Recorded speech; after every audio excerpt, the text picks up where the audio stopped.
பாண்டியன் வீட்டுக்கு வந்துடுறாங்க. வந்த உடனே செந்தில் பாண்டியன் கிட்ட, அப்பா அந்த மாமாவோட பையனுக்கு அரசிய கேட்டாங்கல்ல, அந்த பையனையும் அரசிய பேசி முடிச்சு கல்யாணம் முடிச்சு வச்சிடலாம்ப்பா, நடந்த உண்மையெல்லாம் அவங்க கிட்ட சொல்லிடலாம் அப்படின்னு சொல்லிட்டு செந்தில் சொல்றாங்க.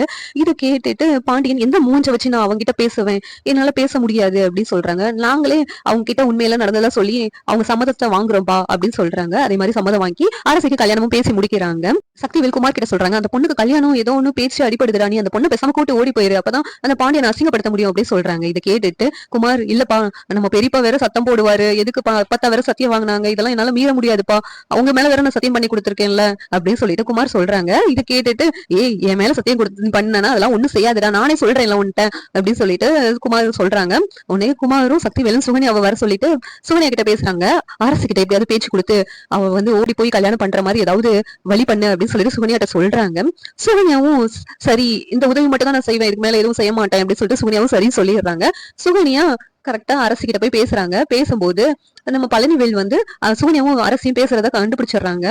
என்ன இதுக்கு முன்னாடியும் அப்பனா அரசி அந்த குமார் கூட பழகுறது எல்லாமே உனக்கு தெரியும், அப்பனா சினிமாக்கு போனது எல்லாமே உனக்கு தெரிஞ்சிருக்கு, எல்லாமே உனக்கு தெரிஞ்சுதான் நடந்திருக்கு, எவ்வளவு பெரிய துரோகம் பண்ணிருக்கேன்னு தெரியுமா, மாமா அக்கா எல்லாரும் உடைஞ்சு போயிட்டாங்க, ஏன் இந்த குடும்பமே உடைஞ்சு போயிருச்சு அரசியா அன்னைக்கு அந்த குமாரோட பார்த்ததுனால, இப்ப அவங்க கூட போறதுக்கு வேற நீ வழி சொல்றியா அப்படின்னு சொல்லிட்டு 4 அறை அறையிறாங்க சுகன்யாவை. சுகன்யா இந்த நேரத்துல, இல்லங்க நான் எதுவும் பண்ணல, அவங்க கேட்டாங்க அதனாலதான் அரசு கிட்ட சொன்னேன், மத்தபடி ஒன்னும் செய்யலங்க அப்படின்னு சொல்லிட்டு சமாளிக்கிறாங்க. மன்னிச்சிடுங்க மன்னிச்சிடுங்கன்னு சொல்லிட்டு. இந்த சீரியல் எப்படி இருந்தா நல்லா இருக்கும் அப்படின்னு சொல்லிட்டு நீங்க நினைக்கிறீங்கன்னு கமெண்ட் பண்ணுங்க. இந்த வீடியோ பிடிச்சிருந்தா லைக் பண்ணுங்க, ஷேர் பண்ணுங்க, சப்ஸ்கிரைப் பண்ணுங்க. தேங்க்யூ.